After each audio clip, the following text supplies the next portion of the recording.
හතර වටේම තිබුණු ගෙවල් මේ පස්කන්දට යට කරද්දී මේ පුංචි නිවස මගහැර යන්නට සොබහදහම තීරණය කළා.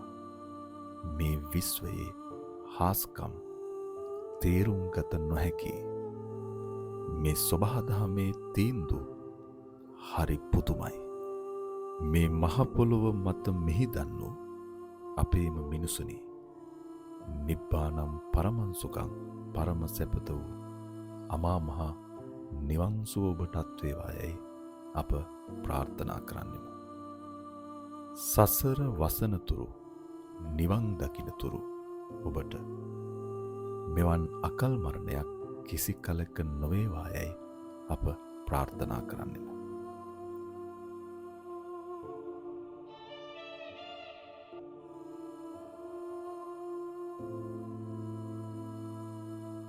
මේ අනපේක්ෂිත ව්‍යසනයෙන් කම්පාවට පත්ව සිටින ගම්වාසීන්. මමයි දුවයි තමයි මේ ගෙදර හිටියේ. උදේ 5:10ට විතර 5:00ට විතර තමයි එක ඇසිල්ලයි අය මොනවත් කරන්න කාට බෑ වෙලාවක් නෑ අපේ හාමුදුරනේ. ඊට පස්සේ පහවදා උදේ අපේ මේ පන්සලේ හාමුදුරු මෙච්චරක් වගේ එදිලා ඇවිල්ලා අපි බේරගෙන ගමේ අයයි ඇවිල්ලා බේරගෙන ගියා ඉතින්.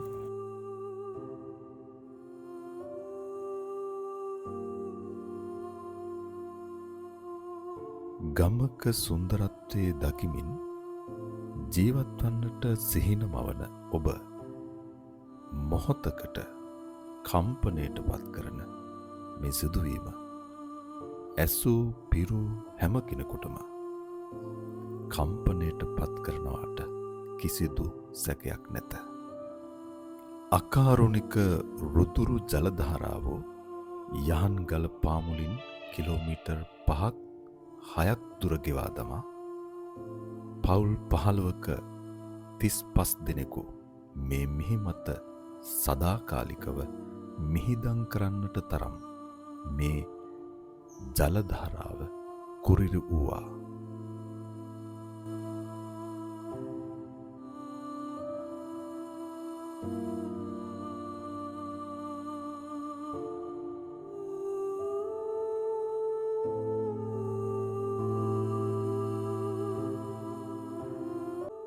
අද සිට මේ සුන්දරත්වයේ බලන දකින ඔබට කඳුළු කතාවක අලුත් පරිච්ඡේදයක් අකමැත්තෙන් වුවද ලියන්නට වේවි.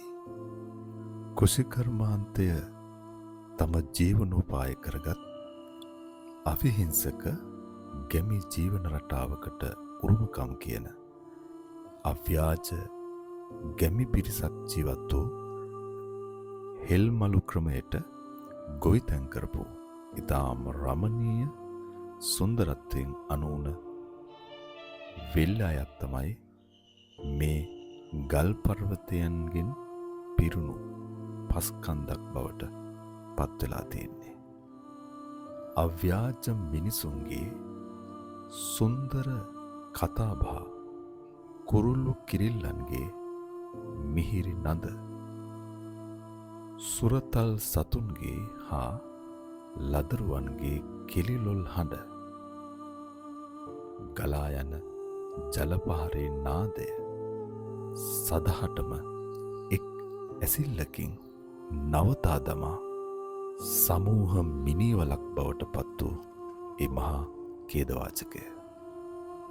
තමන්ගේ කියලා කිසිම කෙනෙක් ඉතුරු නොවූ කම්පිත හදවතින් සෝසුසුම් ලමින් සිටින ඔවුන්ගේ සිත් සුවපත් වේවා. මහනුවර දිස්ත්‍රික්කයේ මිනිපේ ප්‍රාදේශීය ලේකම් කොට්ටාසයට අයත් උඩත්තව නෙළුම්මල ගම්මානයේ කඳුළු කතාවයි මේ.